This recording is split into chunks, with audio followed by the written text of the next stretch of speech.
Blue Ribbon Committee investigation into the bridge that collapsed in Isabela, we started out 2 points. Outrage na nangyari to, and outrage bakit walang preventive suspension, walang madalian investigation. In the meantime, nag-imbestiga sila. They took our recommendation. So even before formal recommendation of the committee, yung ating recommendation ni Senator Joel Villanueva sa hearing na magbuo sila ng team, ginawa nila. So they will present that today. But personally, aside from listening to the report bakit bumaksak yung bridge, I will also be focusing on kung may mga defects yung bridge, may mga palpak, paulit-ulit, may mga repair, bakit ang gobyerno pa nagbayad ng repair instead of yung contractor?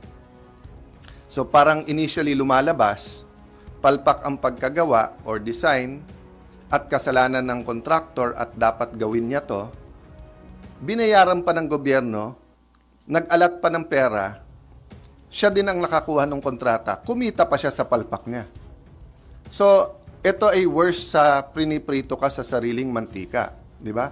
Prinito ka sa sariling mantika, nagka-problema, dinimanda mo pa yung nagprito sa'yo, kumita ka pa ulit, di ba? So, having said that, I'll answer questions now or after the hearing, but we're going to look at individual roles of the different officials. And I'm happy that the higher ranking from the Secretary to the head USECs are all here today. So hopefully, 1 or 2 hearings matapos natin ito. Or maybe the other senators will ask to join after the elections. So we might still have a hearing after the elections. So tomorrow, May 1, is Labor Day. Around the world, either Labor Day or International Workers' Day. Allow me to read the preamble of our Philippine Constitution. No? Sabi ng preamble ng ating Philippine Constitution, and let me emphasize ito po ang damdamin, aspiration, ito po ang pangarap, panaginip ng bawat Pilipino. We, the sovereign Filipino people, imploring the aid of Almighty God, in order to build a just and humane society, and establish a government that shall embody our ideals and aspirations, promote the common good, conserve and develop our patrimony, and secure to ourselves and our posterity the blessings of independence and democracy under the rule of law and a regime of truth, justice, freedom, love, equality, and peace, do ordain and promulgate this Constitution. So, nakadescribe dito kung anong klaseng society at gobyerno dapat meron tayo. Ano ang pinag-uusapan natin perennially pagka May 1? Hindi po ito napupunta parati sa minimum wage. Actually, kung titignan mo yung Constitution, ang pinag-uusapan sa Constitution, living wage. Di ba? Kaya, of course, nagpapasalamat ako sa mainstream media because every time maglabas ang NEDA o gobyerno, and I'm not talking about this administration alone, all the administrations, even the administrations I've supported, di ba? Pag naglalabas sila na 5,000, 10,000, 15,000 is enough for one family, di ba? Through you sa media, nag-i-interview kayo, nagre-research kayo, pinapakita na imposible naman ata na isang pamilya ay mabuhay sa minimum wage na yan, di ba? Renta pa lang, tubig, kuryente, wala pang internet, wala pang gamot, wala pang pag-aaral, pamasahe, hindi na kasya yan.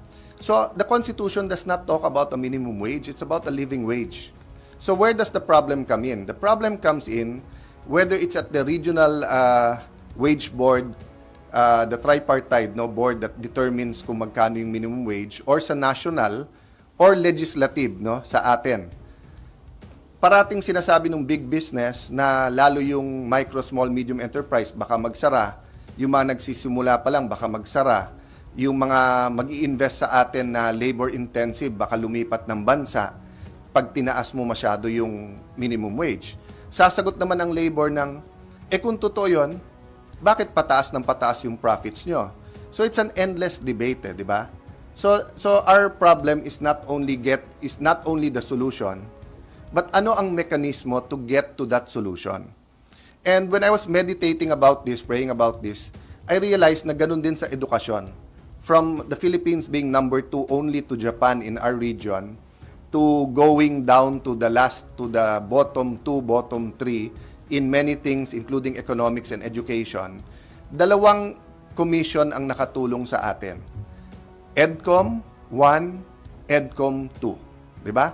So kung ang corruption at commission na illegal ang nakasira sa atin, yung commission na totoo, na may commissioners ng nagko-contribute at hindi nangungupit.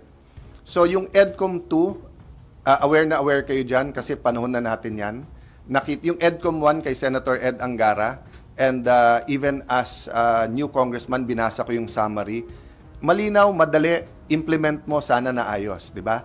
Nag-K-12, nag-pandemic, lalong gumulo, but kayo mismo nagre-report ng EDCOM 2. So ano ang proposal namin ni Senator Pia, and I'm discussing this also with the Senate President, a Labor Commission or LabCom, di ba? Kung lab natin ang Pilipinas, kung lab natin ang ating laborers, kung gusto natin yung mga OFWs, dumating ang araw, hindi na kailangan mag-abroad, we have to have a labor commission. Anong difference? Instead of a purely congressional labor commission, I propose a legislative executive LabCom. So, 3 commissioners from Congress, 3 commissioners from the Senate, yung cabinet na members na involved, NEDA, DTI, labor, and migrant workers, and then we can get 2 from big business or from the employers, and 1 or 2 from micro, small, medium enterprise, and 2 from the labor sector, di ba? Kasi makikita mo po dun sa EDCOM, hindi, so I'm not criticizing ourselves per se, maraming pinapasa ang Senate at House, pero committee hearings natin, dahil 24 lang kami, kahit na major yung bill, 2-3 beses, di ba? Tapos, mag-interpellate a few hours, and then, pag na-veto, ulit na naman.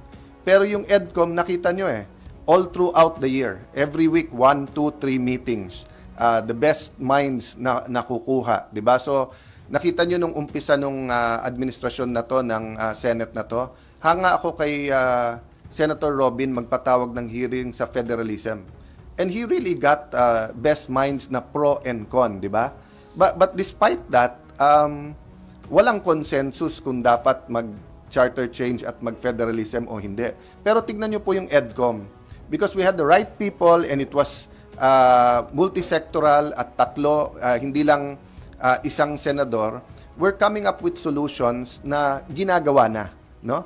And so, later on, I'm also looking into an EDCOM 3 na kung saan kung pwede legislative executive na. Kasi 2 sa 3 ngayon, CHED, DepEd, and TESDA. So, ang Director General ng TESDA at ang head ng DepEd were senators and congressmen and were active sa EDCOM, di ba? So, CHED. So, I'll go to that later on. Baka after the election, we can discuss that. But, dito ko nahugot yung idea ng LaborCom na one final statement. If you say na, sir, okay naman yung tripartite, sir, tumataas naman yung living wage, okay. Pero bakit yung standard ng living sa ibang bansa, naayos nila? Bakit sa Japan, for example, hindi mahirap ang taxi driver, ha? May sariling bahay, nakakabakasyon. Pag tinanong mo yung taxi driver, for example, sa Singapore, saan ka nagbabakasyon, sasabihin sa iyo, Thailand, Germany, Sweden, di ba? So, but sa atin, hindi makapagbakasyon ng 2-3 araw kasi isang kahig, isang tuka. So, yes, it's not all living wage. It's also magkano tubig, kuryente, may internet ba, may education, health. But the living wage is a big part of it. So, I'll stop there, but yan ang sanang maliit na contribution namin ni Senator Pia and myself and tulong ko kay SP sa administrasyon niya sa Labor Day, no? Na it's not a solution. So I agree, kung may mag-criticize tomorrow, boss, hindi solusyon yan, hindi makakain yung sinabi mo. Pero ang problema nga, paikot-ikot na lang tayo parati na lang pag Labor Day o anong malilibre ba natin MRT, LRT, may announce ba tayo na bonus, ganyan. Pero yung main issue of a living wage, we've never gotten to it, no? And the EDCOM really inspired me. The people there, I mean, whether you talk about Senator Win, Senator Joel, Senator Chi, Senator Pia, who was part of it. But I'm talking about the staff, and the private sector group na kinuha nila. Amazing yung ginagawa. So hopefully sa labor magawa natin. Mayan. Given kunwari magkaroon ng labor commission na gusto nyo, na pinopropose nyo, what happens to the legislated wage hike? Magkakaroon pa rin po ba? At magkano po, sir, yung living wage? Kasi yun nga ang problema dun sa legislative wage hike. Hindi magkaroon ng consensus. O mapasa ng House, hindi mapasa ng Senate. Mapasa ng Senate, hindi magpasa ng House. Sino naman ang pumasa ng mataas, ina-accuse ng kabilang House, nagpapabango lang kayo sa labor, pero hindi naman kaya yon. Then when you talk to the business sector, they talk in general. In general, hindi kakayanin ang ganito, di ba? So the Labor Com will not talk in generalities. It will come out industry specific. Magkano talaga ang sahod sa Japan, sa Thailand, sa Vietnam? Bakit ang Vietnam nagawa to? But that's why I included NEDA and DTI. Kasi, for example, sabi mo yung living wage, kasama dapat sa living wage mo is education ng mga anak mo, health ng buong pamilya. Pero kung maayos naman natin ang PhilHealth at tunay na zero billing, hindi ka naman dapat gumastos na sa wage mo. So I do agree that when you talk about the living wage, hindi lang natin pinag-uusapan yung employer at yung employee. But ganun din, for example, di ba, sa atin, sabi nila, di ba, yung Chinese Filipino, but around the world, even the Indian descent, tayo lang yung trabaho, sila negosyo, Diba? But in those countries where they ask negosyo, meron silang matatap na kapital pwedeng mangutang sa atin kasi yung utang 5-6 Diba? Mabuti pa yung PhilChi na Filipinos yung Filipino-Chinese. Kapag kapwa ka Filipino-Chinese, may scholarship, may utang, kung halimbawa Filipino-Chinese ka, sumali ka sa grupo nila, nagbebenta ka ng bottled water, yung isang nila supplier, hindi Filipino-Chinese, pag sinabing, ipantay mo na lang, I'll give you an opportunity.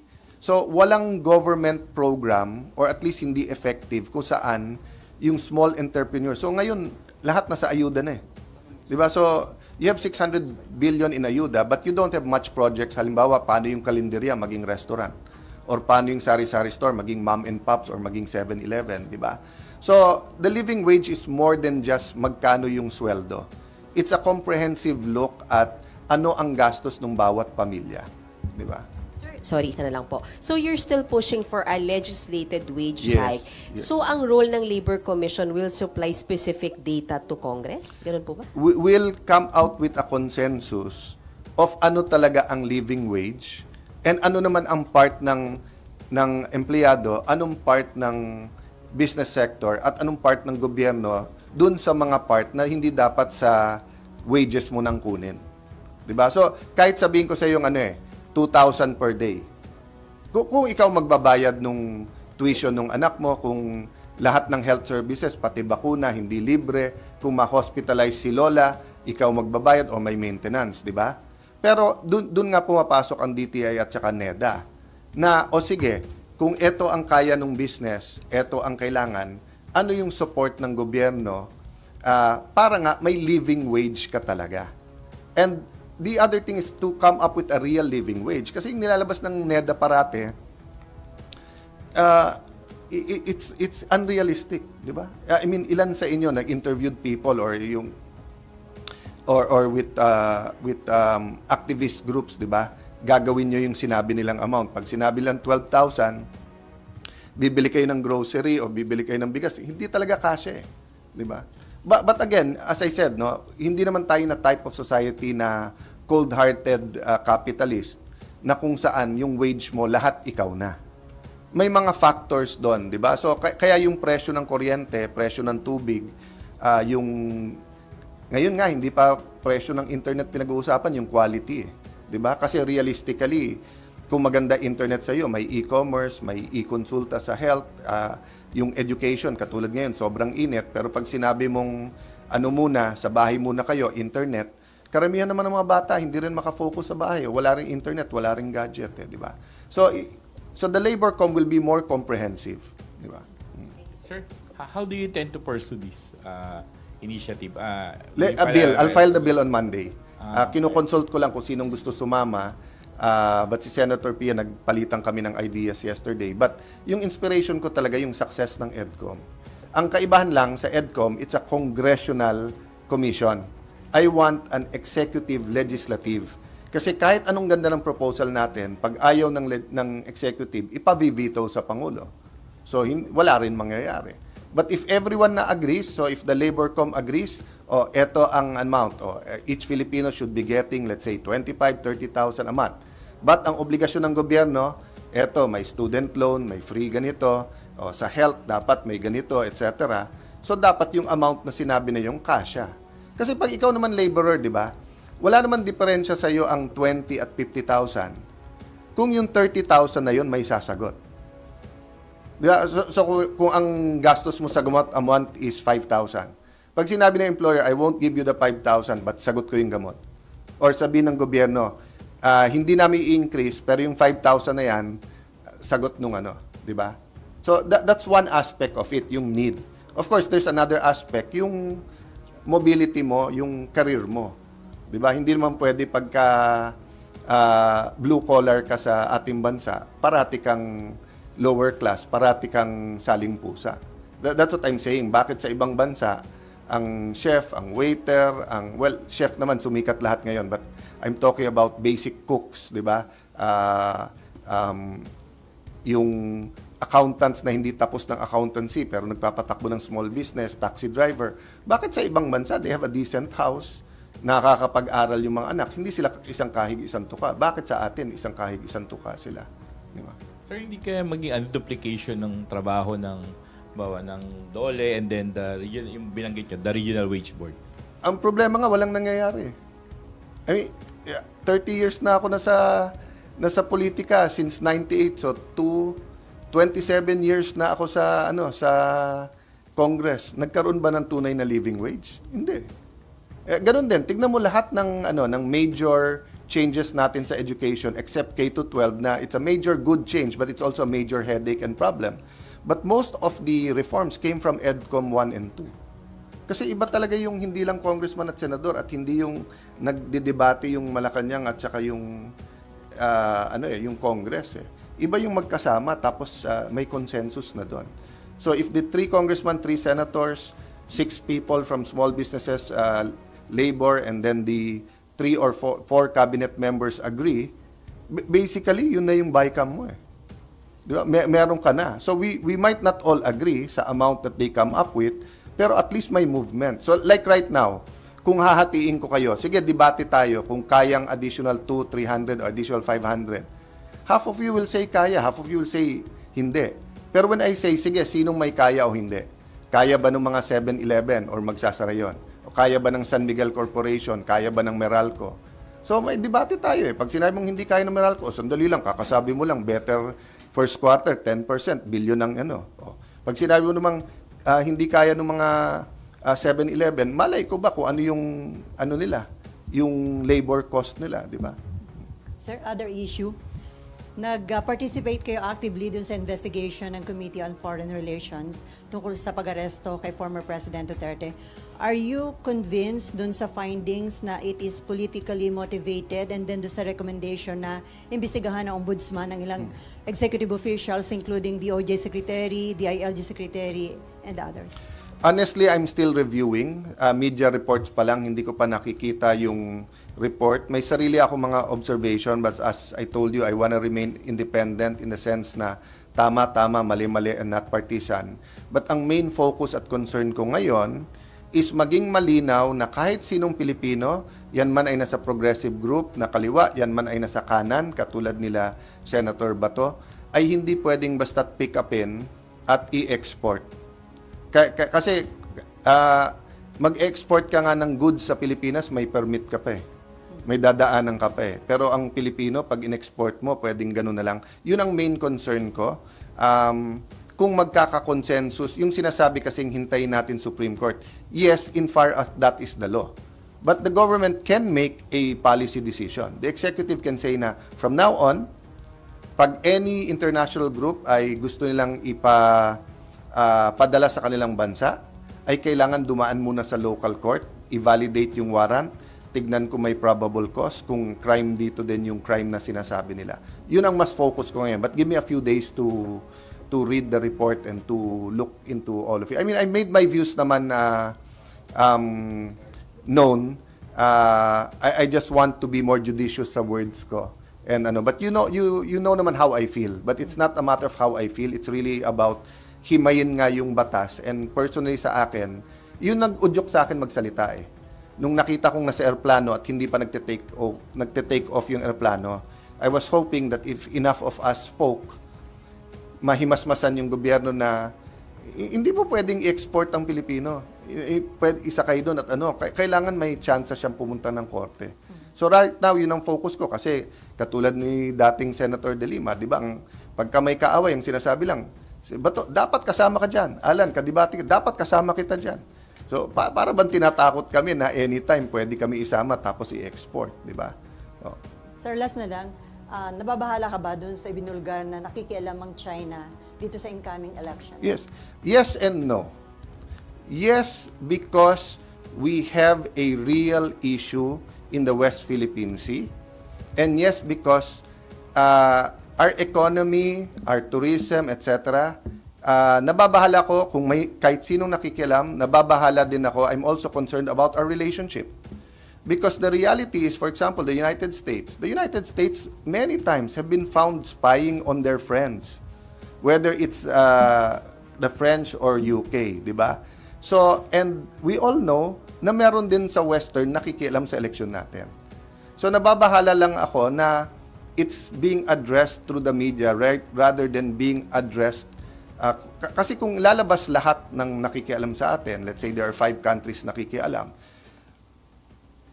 pag lahat yan ay nagkaroon tayo ng problema sa diplomacy, mas mabigat kasi ekonomiya nating kabuhayan. Pag hindi mo naman in-address, katawa-tawa naman tayo na pinapakailaman yung eleksyon natin. But even the most powerful country in the world, US, has many investigations ongoing ng pakikialam sa kanila. And it's easier ngayon makialam. Bakit? May social media. Nung araw kasi walang social media, para makialam ka, bibigay ka ng pera sa kandidato, di ba? Pupunta ka doon, magpapadala ka ng consultants, may mga events na gagawin. Eh ngayon kasi, even through social media, even through spreading propaganda, pwede. So that's a reality we also have to live with, di ba? So nababahala ako in 2 fronts.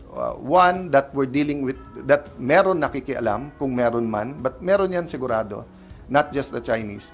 And number 2, nababahala ako na hindi yan yung way na i-address. There are ways na high level, whether president to president or sa diplomacy to do that, di ba? Sir, But I thank Senator Tolentino and of course you for reporting and coming out kasi we have to be aware. That's why, by the way, ano ang best protection natin sa nakikialam? Kahit ano mabasa nyo, i-Google, i-AI, i-research nyo. Di ba? Ako, pag sinabi ko sa inyo, guys, I feel good today, it's my birthday, I'm 40 years old. Don't take it for, di ba? I-Google nyo. Pag nakita nyo, 54 ka na eh. Sabihin ko lang, I just feel 40. Di ba? Oh. Hindi, di ba? Totoo naman eh. Sa sobrang daling mag-research ngayon, hindi dapat tayo tamarin na i-research yon. Of course, may mga bagay na hindi na-research. Di ba? Pag sinabi mo halimbawa na ang military galit na.